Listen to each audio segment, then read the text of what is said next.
Hello, Culture Matters podcast. Boy, you're in for a treat today. Buckle up. Before I introduce you to our guest, here is a story inspired by our last podcast together. Before I introduce our guest, here it is. There was once a wise spiritual master who was the ruler of a small but prosperous domain, and who was known for his selfless devotion to his people. As his people flourished and grew in number, the bounds of his small domain spread, and with it the need to trust implicitly the emissaries he sent to ensure the safety of its ever more distant parts. It was not just that it was impossible for him personally to order all that needed to be dealt with. As he wisely saw, he needed to keep his distance from and remain ignorant of such concerns. And so he nurtured and trained carefully his emissaries in order that they could be trusted. Eventually, however, his cleverest and most ambitious vizier, the one he most trusted to do his work, began to see himself as the master and used his position to advance his own wealth and influence. He saw his master's temperance and forbearance as weakness, not wisdom, and on his missions on the master's behalf, adopted his mantle as his own. The emissary became contemptuous of his master.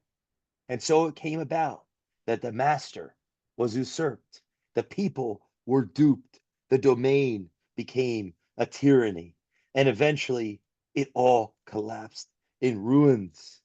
Nietzsche, from The Divided Brain, The Making of the Western World, Dr. Ian McGilchrist. I read this story to introduce you to our guests. If you haven't listened to episode 889, season 75 with Jon Cook, founder of Keynote Content Advisor, to advisors, coaches, consultants, entrepreneurs on clarifying their story, positioning their story, telling their story. If you haven't listened to that episode, go over there after this episode.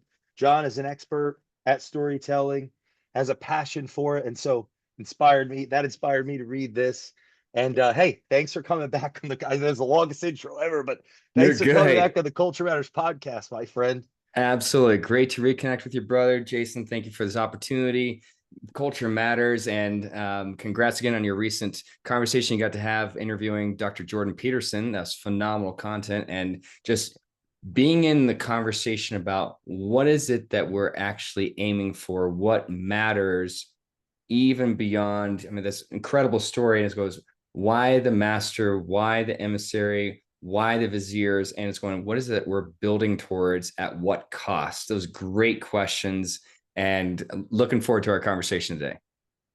And there's so many places to go here, but I really want to dive in to the idea of the importance of story when culture is changing, like industry change, Mm. organizational change, and how, in your view, and how you've helped your clients over the years get clear on what we talked a little bit about last episode, like who they are, what they stand for, what they stand for against, what they stand against, and how to position themselves as a with influence as right because so I would like to go in that direction.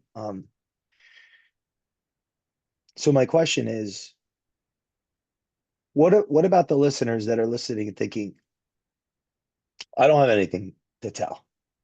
Mm. My story doesn't matter. Mm. Who's going to listen?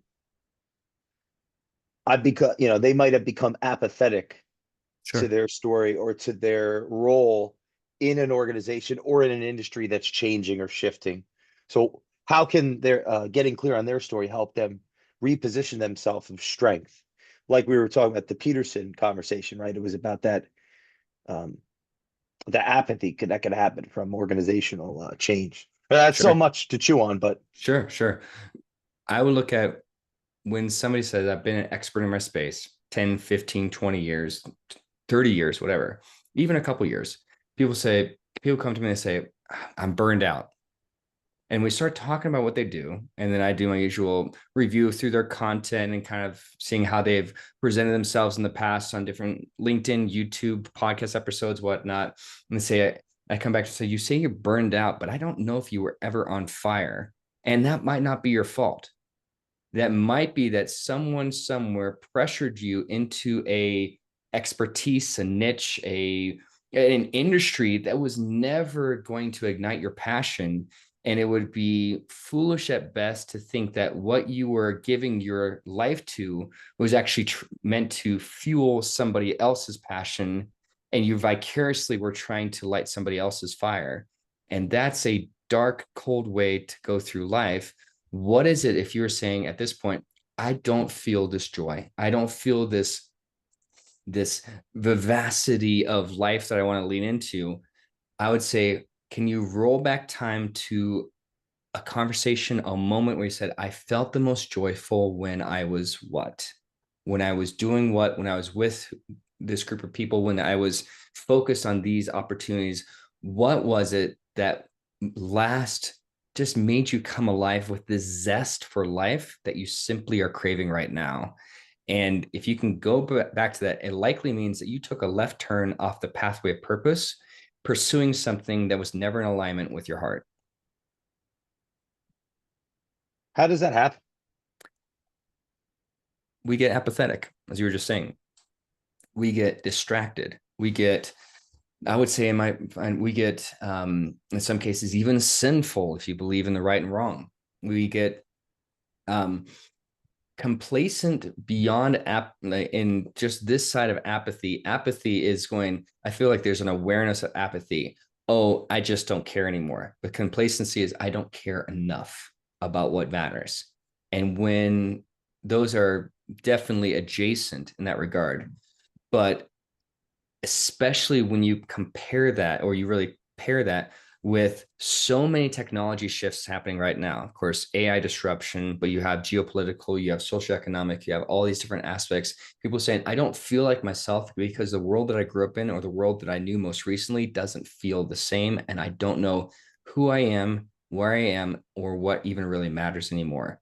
And that's some would say like, oh, that's a dangerous place to be as an individual, as a society. I feel like that's an opportunistic place. Mm. Because if you've had the chance to basically shake the status quo of what has become so familiar to you, could you maybe see patterns where you're saying, hey, I see that I actually had delved into this and it had been unhelpful or even destructive.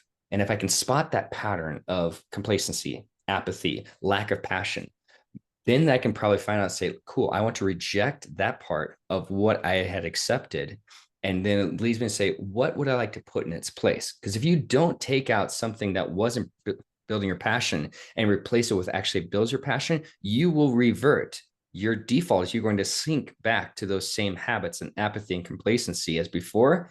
And then we're 6, 12 months down the road going, I just feel the same as I did this last Christmas or this last birthday. Because you haven't changed any of your patterns. Why would we expect your passion fulfillment to feel any better if you haven't changed the patterns around it? Mm. Don't be shocked. In some of the industries that you've been working in the last handful of years, how many, what are some that are clearly in moments of disruption, moments of change? Mm. Financial services space, absolutely. That's one where, especially when you look at broker dealers going not just across North America, but worldwide, are saying, how are we leveraging technology in a way that reduces overhead and helps be able to essentially cut down on the commitments that these broker dealers have made? And many of them are making the decisions from a sheer number standpoint, not realizing there are households, marriages, parents, and other key dynamics of life connected into these data-driven type decisions. And in the financial services space, there's so many advisors saying that there's a segment of advisors saying like, oh, I'm going to be replaced by AI. And I go, I don't believe that advisors are going to be necessarily replaced by AI wholesale, but advisors who use AI well with a great philosophy of AI are going to replace advisors who don't have either a strategy or a philosophy of what AI is supposed to do inside their firm. And in some sense, there's going to be, are you going to be the pavement or the paver when it comes to technology? And that seems harsh, but the reality is the advisors who understand and can sense the times that we're living in and want to use AI in a smart, responsible way, the opportunity is there to serve tenfold the number of clients in a hyper personalized way that we've only dreamed of up to this point in history, if you do it well with the intent in mind and a Mm. strategy that aligns with that intent. When did you first get pulled into that? Was it a pull actually, or was it a push? The financial services space. It's an interesting. I tripped into the financial services space. I've admittedly tripped because my focus had been for years was message development and then helping you essentially crafting how you talk about what you do as an industry expert and then packaging that message into signature talk content so you can share this from keynote stage as a main speaker, keynote speaker on a main stage, or as a breakout session, workshop, podcast interview, whatever it might be. And what I started to see is groups of advisors saying, we need this. We recognize, especially in the RIA space, and if somebody's not familiar on the RIA space, truly it's an independent advisor or positioned as an advisor with independence or at least agency over how they're able to market themselves and position themselves as an advisor. In that RIA space, they're saying, we know that we have the freedom to probably talk about what we do as an advisory firm different than others who are more inside a traditional broker dealer, but we're not quite sure how to talk about what we do, what makes us different, and being able to articulate our process and purpose in a way where people say, I see it, see how that makes sense and is different from the advisor we just left. And when I looked up and realized that I had served 200 advisors in group settings and cohorts through a different opportunity about 5, 6 years ago, I looked and realized, okay, this is quite a group of advisors. They're all saying much of the same thing from a questions and concern standpoint. And I like saying people leave patterns, and being able to spot the patterns inside the group. You can go, I see the felt need. And here's, if I can connect point one, point two, and point three, those all seem to thread together in the financial services space. And that led me to more conversations. Where do you see things going in that space? In the financial services space, I see at least 38% of advisors will exit the financial services space by 2035.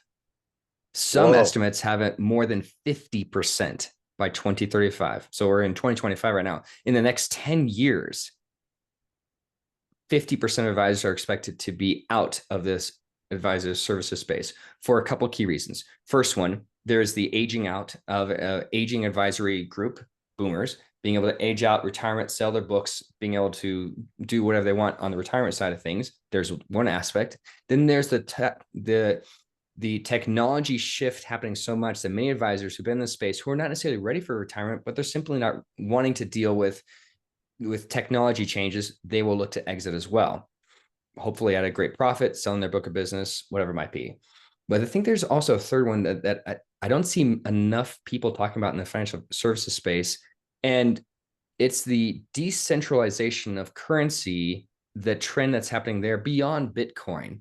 But it's the people who have this mixture of decentralization of currency, but then also this belief of self-directed financial services and self-directed financial accounts, 401ks, whatever it might be. Like Vanguard? Yeah, something in that regard where the investor believes, I don't know if I need an advisor. I can make the trades on my own. And it bypasses much of the brilliance that advisors bring in the space. The advisors saying, I'm the one that can help you put together a solid financial plan. I'm the one who understands the markets more than just you being able to look at investing candles as a day trader, whatever it might be. I'm the one who understands the macro market of investments. And I've seen many of the traps because I do this full time. Whereas I love that. everyday investor isn't in those conversations nearly as much, if at all. I want to follow this thread here on that Mhm. third piece first. So there are those that are gonna. The number one, you said they're gonna sell. The multiples are crazy. Private equity's coming in. That's a conversation we can unpack. then you're saying that the other generation, there's just a generational shift, but that this third piece, this decentralized, how would you the culture shift of each individual, Mm-hmm. like The each individual investor. Yeah. how we might think about our financial well-being. Oh, I'll do it myself. As okay, so I want to expand now. Um, you help people with their story is a Mm-hmm. is a big component of it. Absolutely. But this is what I want your opinion on thought experiments. I'm an individual that I just bought 7 books on self-directed insert whatever Van Gogh. I'm a boglehead. I have all sorts of references that I do it myself. Simultaneously, uh, I might be on Instagram 93 minutes a day. Mm-hmm. I've seen when I'm scrolling uh, advisors sharing content on Instagram. Sure. So is part of your argument is that person that's the boglehead, they're scrolling, they might stop and see an advisor relative to how well they tell their story, they can articulate the value, they might Mm-hmm. give that person, a chance, say, you know what, maybe I should actually use this person. Now, there's one more element I want to add here. Mm-hmm. I want your, because you study the brain and so on. Um, One thing I've learned from the advisor that come on the show, they all say it and the books that there's this psychological aspect to investing. Mm-hmm. It's like they're there to make sure you don't buy high and sell low. That's one of their Right. main value propositions. Mm-hmm. So if we're in the social media culture where we're being programmed by these Instagrams and all these things to be reactive, we might believe we'll have more control than ever, but we're actually being programmed below our awareness to be more reactive and more emotional than ever, more anxious and neurotic than ever, which would increase the theoretical need for that financial therapist. That's like I've been trying to work this idea out, and I figured Sure. let's just do it on the show. But like, so there are a couple elements there. It's like one, well, yeah. Where do you follow where I'm going so far? I want your opinion on this. There was a question in there. I swear. Couple key questions. Let's I love the premise of this. Essentially, it's somebody saying, I can be able to make my own trades as an investor. What does an advisor actually bring that would give me that would give them the credibility in my minds to be able to take over my investments from a strategy and implementation standpoint? And it comes down to, why do people direct their investments themselves? Because there is an inherent belief, I can do this better than an advisor, or I can at least do it more affordable or cheaper as an advisor than my advisor. What's the real value that I'm seeing from an advisor? And I just finished up a piece that I wrote for Proactive Advisor magazine, talking about what is the actual value that an advisor continues to bring. Is that advisors are incredible voices of reason. There's a designation in the advisory space that's not as well known as it needs to be, called the BFA, the Behavioral Finance Advisor. And Oh, the BFA essentially goes, if you are investing, you are a human.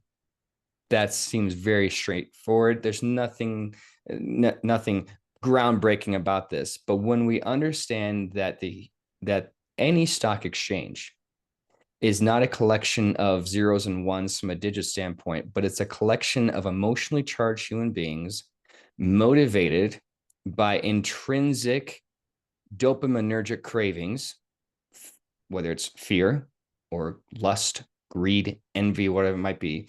You're craving these things, and it is informed by the ones who often do the best in the marketplace are the ones who can keep their humanity most at bay. hmm. If you have finances without understanding the behaviors that are informing and hijacking your finances at any given moment, you will lose as an investor. If you approach any financial decision understanding, I'm not just making this as somebody who understands data, but I need to be making this as somebody who first understands emotions and keeps emotions after thoughts. If you were to say, I see that this headline is talking about this company, Tesla as an example. I would rather say, instead of me do something and feel something and then think about what I did, or feel something and do something and react and then think about it, I'd rather say that headline was written by whom, for whose benefit, and what does this actually mean? Was this headline written by somebody who is a competitor of Tesla, or somebody who is an opponent of Tesla? Or was it written by Tesla itself, looking to somehow bring down the stock to be able to reinvest back in and take more, essentially clawback of the shares and gain more of their ownership of Tesla at a lower price, and then be able to raise it from there, knowing they're going to release a headline, drop the stock down, knowing they can then purchase the stocks at a much lower share rate, to then be able to say, we already know that in a week and a half, we're going to make an announcement about this groundbreaking, unbelievable announcement about self-driving cars that's going to spike the stock. Okay. Any of those three scenarios, opponent, competitor, somebody who hates Tesla, or Tesla itself, just using Tesla example. And if we as an investors don't understand, what is that headline making me feel? What is it feeling? How do I feel compelled to act on that? And then thinking about, what does acting on this right now actually do for my long-term finance? Those are key pieces that we have inside the investing space. And again, this is a down the rabbit hole we went on this, but does that make sense for you? Yeah, well, that the question becomes all that's brilliant. The question becomes how many people can do that absent a third party asking them those questions. Mm-hmm. And And I go ahead. sorry, I cut you off there. That's a great question that we can't just assume the answer for. People say, "Oh, I can do that myself. I just know myself. I know how. I have a good pulse on my feelings." Okay. Do you have a good pulse on your feelings when money is involved? And most people, vast majority of people, do not. And an advisor is somebody who comes alongside you and says, "All right, I'm going to hold up a mirror to show you how you are responding emotionally as we talk about the stock. And I'm going to show you, here are the options. If you sell this right now, I know this is what's going to happen because I've been doing this 10, 15, 20, however many years, because I have hundreds and hundreds and hundreds of portfolios to oversee, as opposed to the one that you oversee inside your care." They can see the patterns that we are simply too close or unable to access those patterns. What when it comes to, so these are some of the, I guess, axioms. It was like the I can do it myself culture is growing. People are on Instagram. IG feeds, according to the literature, are making people more anxious, Absolutely. e.g. reactive. Mm-hmm. So if I'm one of your clients, I know how to tell a story. I can do that through the medium of Instagram better than somebody else. If an advisor is going to be using social media to share their story, you are competing on Instagram. You're competing with women. You're competing like on the scantily clad women. You're competing with get rich quick schemes. You're competing with cat videos and people seeing any other AI generated. It's going, you need to have a message that slashes through all of that crap to be able to say, this catches your attention. But I would focus in the advisory space. I tell advisors, like, do not primarily focus your attention on Instagram and Facebook and X/Twitter, as it were, because they're not search intent guided. People aren't inherently going to Instagram and typing in financial advice in the search column, the discover column, and saying, "Show me examples about financial advice." Nearly as much. Some people still are, but comparatively, it's not nearly as many people who are going to a LinkedIn and searching for a financial advisor, or they're going to YouTube, or they're going to these other search based or search intent platforms, including Perplexity, Google, these incredible AI and generative engine search engines, that That makes people are sense. going, I need information about this topic, and they're getting the results based on their intent. People are accidentally finding content on Instagram that happens to correspond with that, but that shows up as an interest, but not an intent. So less specific to platform. What do you think of or how can you elucidate on the thesis that the platforms that what do they do to our brain? They continue to feed us information that we're going to continue to want to pay attention to. Sure. Isn't it? And correct, maybe you can correct me on this. Isn't it? There's what's being released in our brains when we're to lead us to want to continue to engage with the Sure. platforms by and large are what addictive neurotransmit or Sure. neuro Well, it depends on how you want to phrase it. Really, inside cell phone usage, inside social media usage, is this dopaminergic craving. So dopamine is what we see, but tied into the highly addictive behavior, this pleasure seeking or pain fleeting or fleeing pain, as it were, activity. We want to be able to either go towards something that we believe will deliver on the pleasure we seek, or be able to leave or escape pain at a faster rate than we currently are. And I would ask for anybody who's listening to this going, if you spent 30 minutes on Instagram, are you happier or sadder about your current state of life after your 30 minutes on Instagram?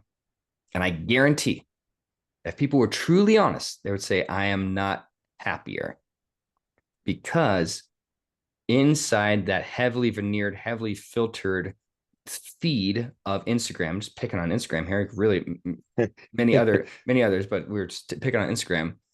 It's not designed to help you feel better about yourself. It's designed to show you the possibilities that you feel that you are not realizing right now. Okay, here's a thought. What does that do to our self story? Mm-hmm. Right? Like I've learned this from Peter because I read this textbook so many times, this Maps of Meaning. We're Mm-hmm. in a story. We're in a story. Absolutely. And then there are stories that anchor us within our story and reorient our story. It's Mm-hmm. like why we love like to watch these movies that we've talked about. Mm-hmm. Inspire us up, or as he says, aim up. So what do you think that does to our story, our self story, if we're in addicted in these fashions to some of these plot addicted. It's interesting. It's like addicted to feeling worse. Mm-hmm. um Well, yeah, what could that do to our self story? What do you think? why do people spend hours and hours and hours on Instagram or Facebook or X or whatever it might be? It's often an escapism from the reality that you've accepted.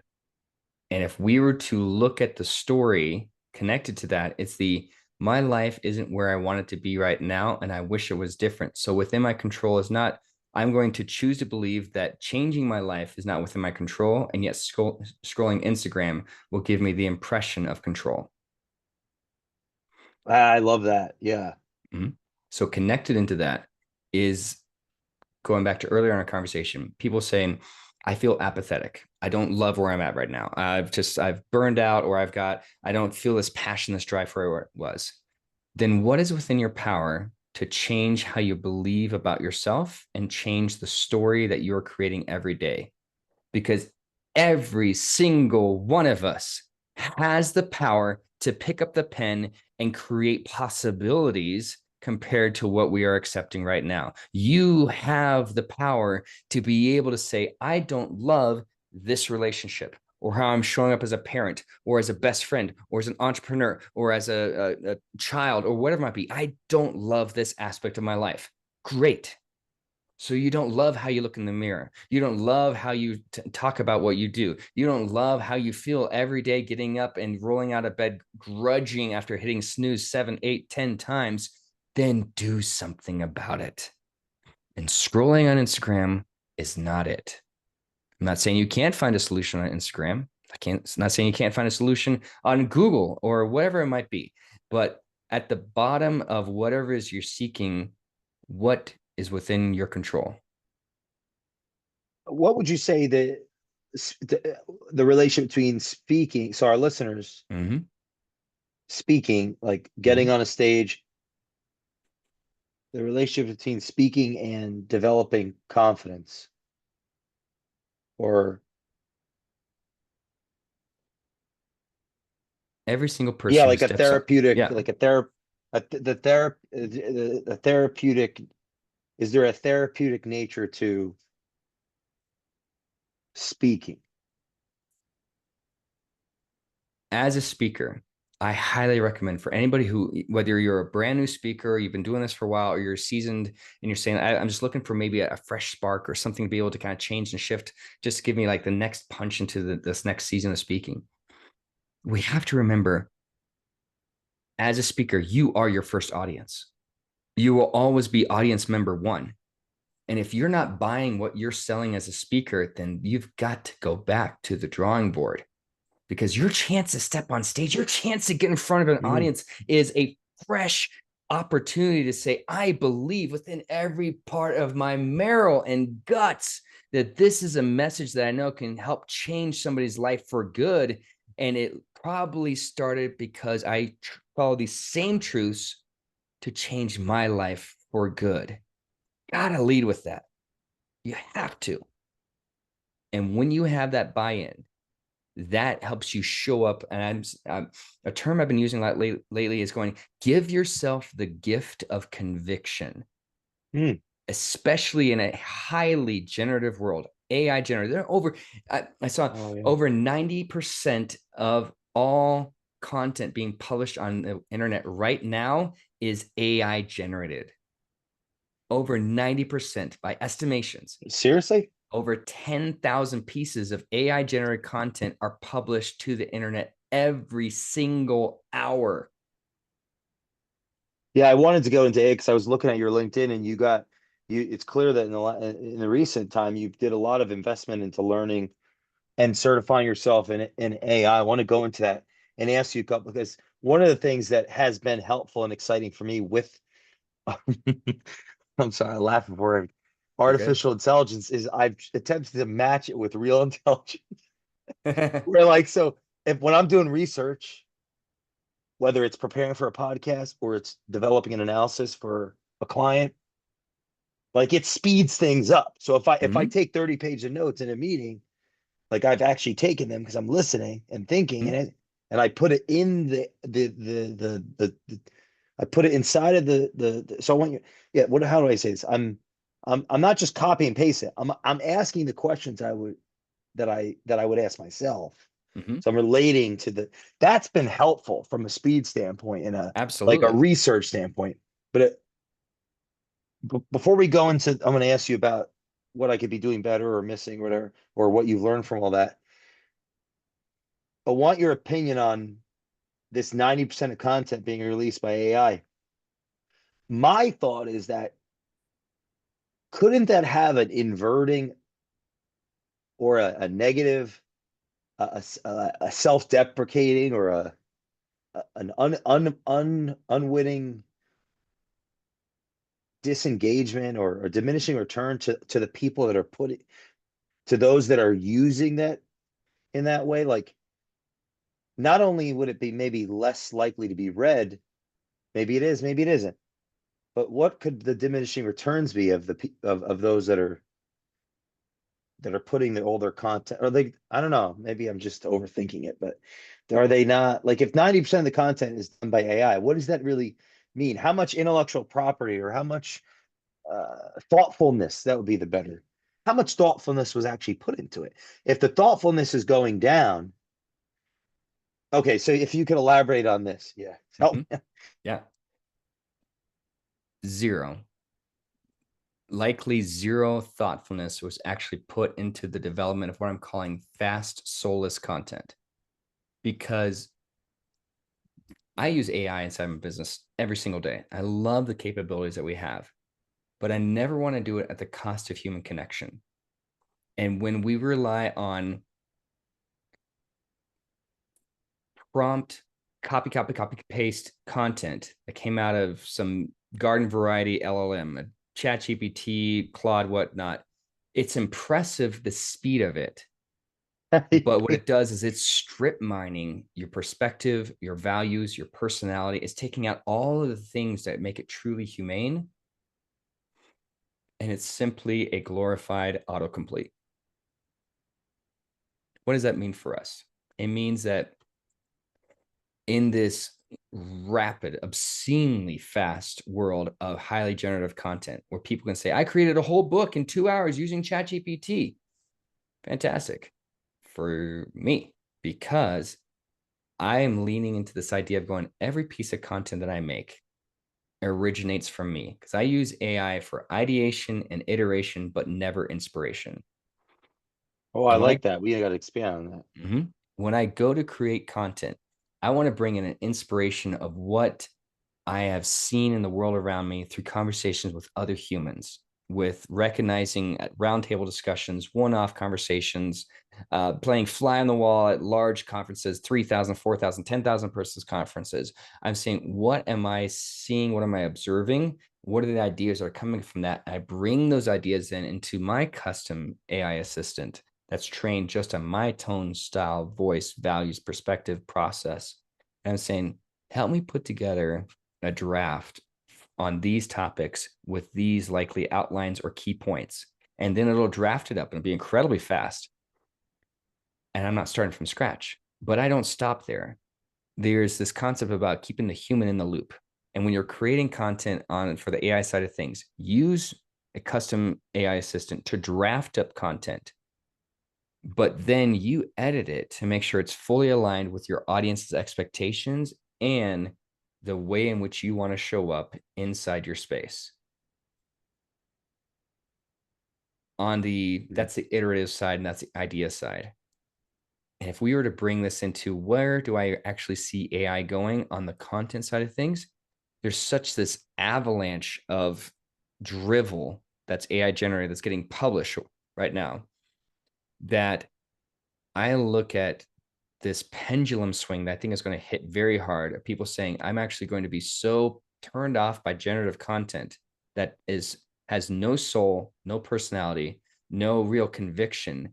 We're going to see this pendulum swing back to where people are craving organic, raw content, maybe even unedited.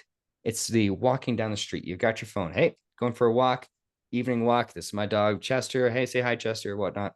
And they're then just talking about what they do and they hit publish You send. think it'd get the point where, like, let's say I'm scrolling on something Mm-hmm. and I see someone I've never experienced before. So it's a novel engagement with a potential pundit, expert in insert whatever.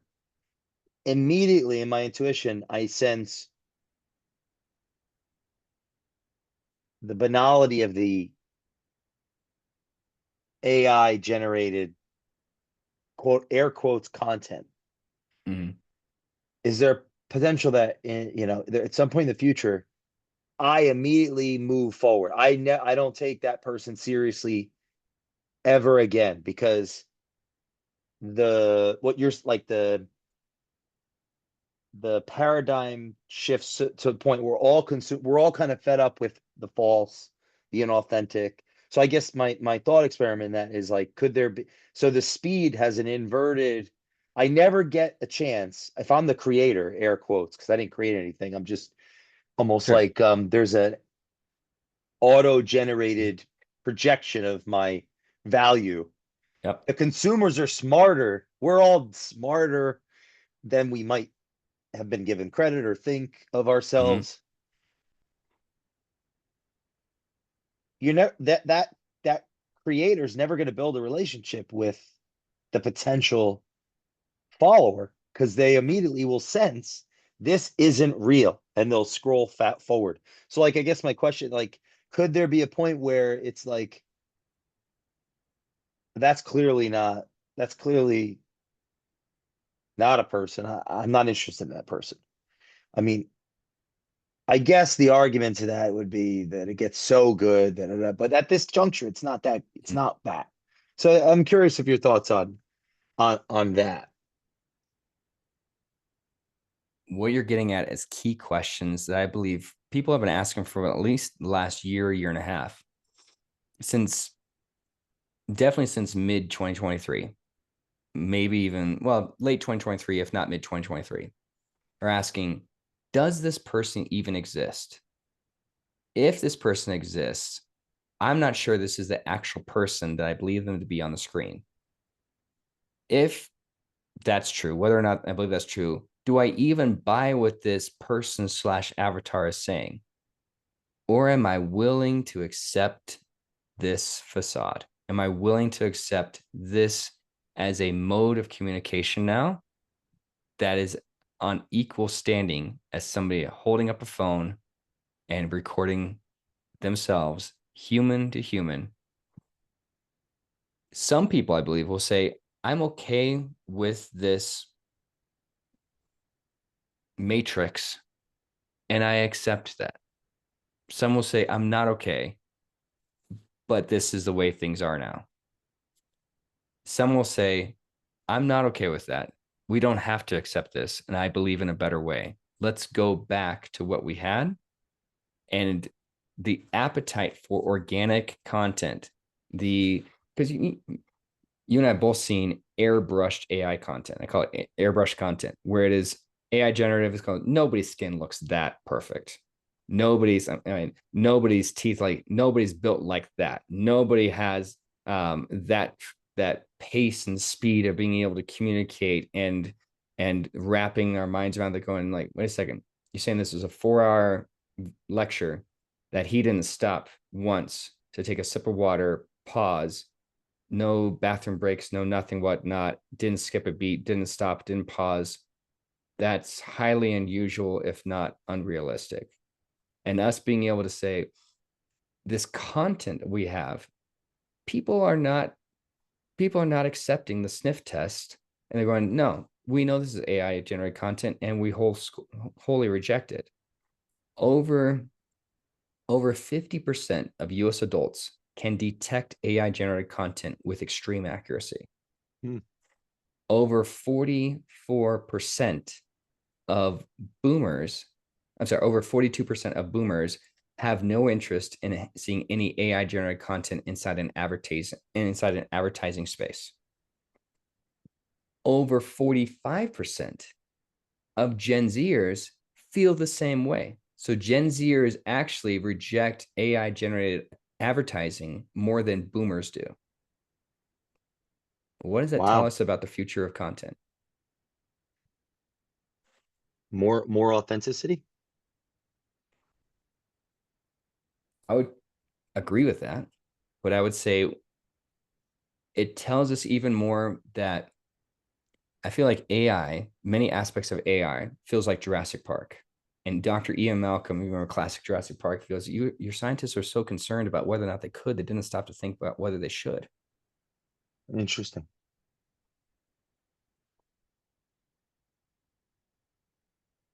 And again, this is coming from a guy who, I love using AI inside my business. I feel like there are absolutely things inside businesses that we should not abdicate ourselves and our responsibility to put towards AI. Yeah, I want to dive into that, the abdication, right? Rule 4 and Beyond Order, Peterson's third book. Notice that opportunity lurks where responsibility has been abdicated. He tells a story about Osiris. I don't know if you're familiar with that story. Well, yeah. Go ahead and Actually, tell he it. said it in that interview. Great story. Go ahead and tell it. Osiris was like a benevolent king, unified his kingdom, created all of his success, but he stopped aiming up. He stopped paying attention. And in the absence of his attention, his brother Seth, who represented and represents malevolence or the darkness in all of us, Sure. in a sense, the emissary wanting the master's seat, killed Osiris to get what he had received from his creation, received from his sacrifice, received from his vision, received from his work. Seth killed Osiris, and Osiris's wife had relations with his corpse after Seth had split it up in 12 different pieces throughout the society, and had Horus who represents personal responsibility, the ability to see, to pay attention, and the courage to actually embrace the unknown, embrace conflict, embrace what? Fear, and conquer fear. So Horus Mhm. went to battle Osiris because he could see, and I'm sorry, not to battle Osiris. Horus went to battle Seth, Seth. Yep. who became the leader of the civilization, and he won, but he lost his eye. He sacrificed a part of his vision, a part of his identity.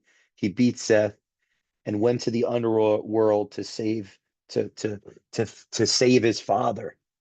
And what does this story teach us? That if we stop paying attention, things will go to hell in a handbasket pretty quick. Mhm. But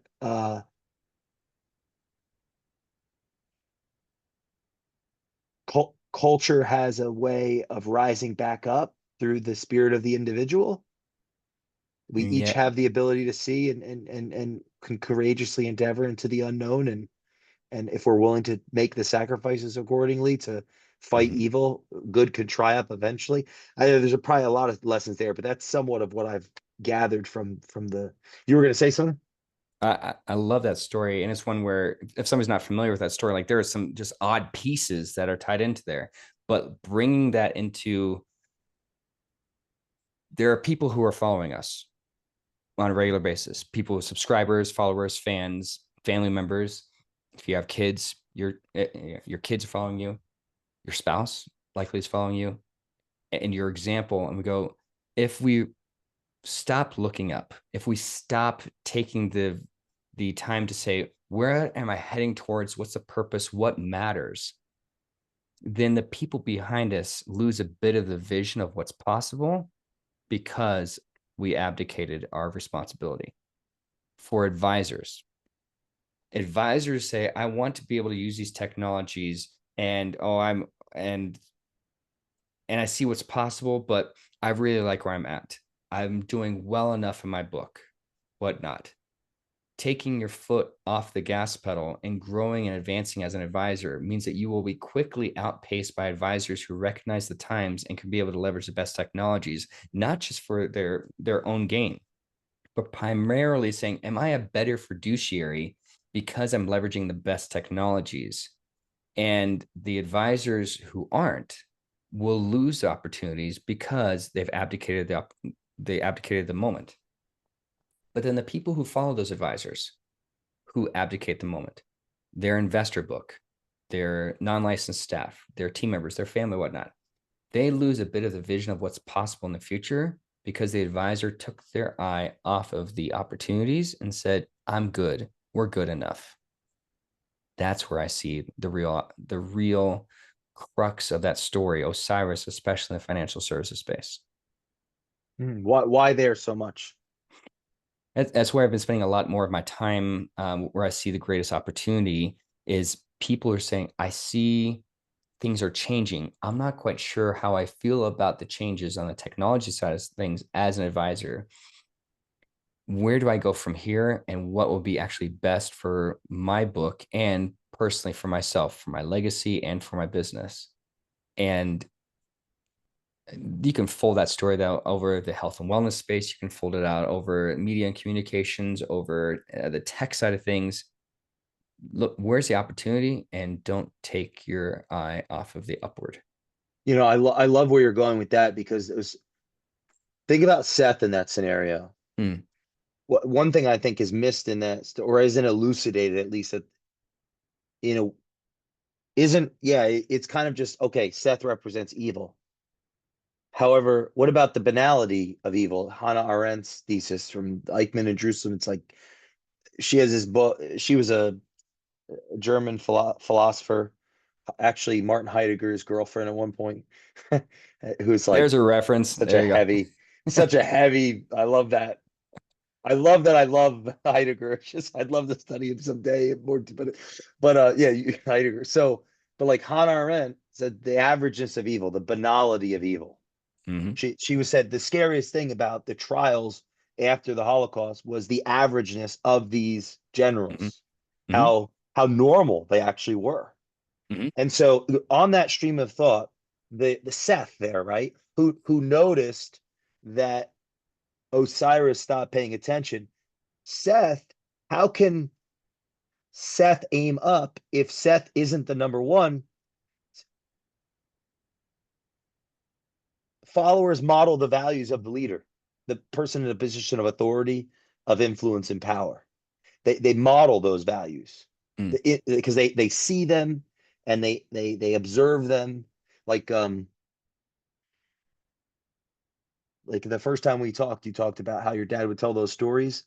Like that was a profoundly, I re-listened to it today. It was a profoundly, that's a profound truth that you shared. Like Absolutely. there's a historical tie with like, it makes you this expert, this master, this, it's so deep to model, to watch. So Seth, I think we could easily say Seth is just evil, but like, and this is where I'm gonna make this practical, I swear. Like the You're good. the disenfranchised advisors that work with these institutions, if their leadership is disengaged, like they Mm. stop paying attention, then Mhm. how do they know what to look for with the next employer or the next institution? That's because the someone else could come along and say, here's a bonus, come with me, or tell them everything that they want to hear. Mhm. They don't like, they haven't seen the core values in a while. Osiris has abdicated leadership. So like there's this whole other conversation of how do you find the right culture or attract the next institution to support your book of business, or when you haven't seen what leadership looks like in a while. You haven't seen the story in a while. Now, this is where I think the work that you do comes in. If you help people get clear on their story, it can help them get clearer on who they're going to work with. Do our stories align? But I just wanted to bring up this, get your insights and thoughts on this piece of the Seth component, because Seth was the evil brother, right, who killed Osiris. But like in a different train of thought, that could be like the 13 colonies going against the England, because Does it taxation without say in the representation, right? sure? Does it say in the story, and would have to read it again, it's been a while. Does it say that Seth was actually the villain? Or was Seth simply the shadow part of Osiris that he simply did not acknowledge? We have to We explore know the there's the two root the characters roots. there. Well, we have to answer your question is in that, at least in that rule, how it's being presented is representing pure evil. I don't know enough about the myth. We're gonna, like how Gandalf goes to that city Sure, sure. in the first movie, the Fellowship of the Ring, and he's like trying to look through the scrolls and find the story. All the story, absolutely. That's what we got to do, because I have no idea what the Sure, original myth is. I'm just taking it from the sure, Rule sure. 4 and Beyond Order. Well, and the great realization we come to, whether Seth was evil personified or whether Seth was a shadowed part of Osiris, we have to acknowledge that there are forces in our lives, whether intrinsic to ourselves or outside, who do not have our best interests in mind, who do not want to see us reach our full potential. And what does that look like? I think it's different for everyone else. But there is a part of saying, left to my own devices or vices, I will not reach my own potential unless I am aware of my vices. And the self-aware storyteller is the one who says, I see that there are parts of me that Mm. my youngest self would celebrate. I see there are other parts of me that my current self is simply not satisfied. And I see that there are parts of me as well that the oldest version of myself, if given the chance, would say, watch out. And we have to acknowledge all three of those Mm. as we go through our day, as we tell these stories about what we do in our different businesses, as we connect with incredible people, is going, am I leaning into every opportunity to the best of my ability, or am I simply accepting a lesser version of my potential inside the confines of comfort? Mic drop. If you're listening to this episode of the Culture Matters podcast, go listen to episode 889, season 75. Jon Cook's first appearance. Won't be the last. Where can people connect with you the fastest right now? They want to bring you into their organization, have you speak to their people to show, what they need to be leveling up into, workshops. Fastest way to connect with you. Absolutely. I'm on anywhere on social media at Keynote Content, KEYNOTE content. And you can follow me on keynotecontent.com. You can be able to see a lot of the different pieces that I bring into the conversation right now. A new website launches in about July 15th at the latest. It's going to launch. And so I'm excited about that. You can go to that now, but it's July 15th, 2025. If you're listening to this after that date, new website is live. And I'm excited to be able to share some of the things what we're doing. The tagline we're going that we have been leading with my team and I for the last several months that we're actually bringing to the forefront now is speak with conviction and scale your message in a smart, responsible way from the stage and the screen. If you're listening to this episode, share this with a friend that needs to learn how to lead. And we will see you next time on the Culture Matters podcast. Thanks, my friend. Thank you, Jason. Appreciate it.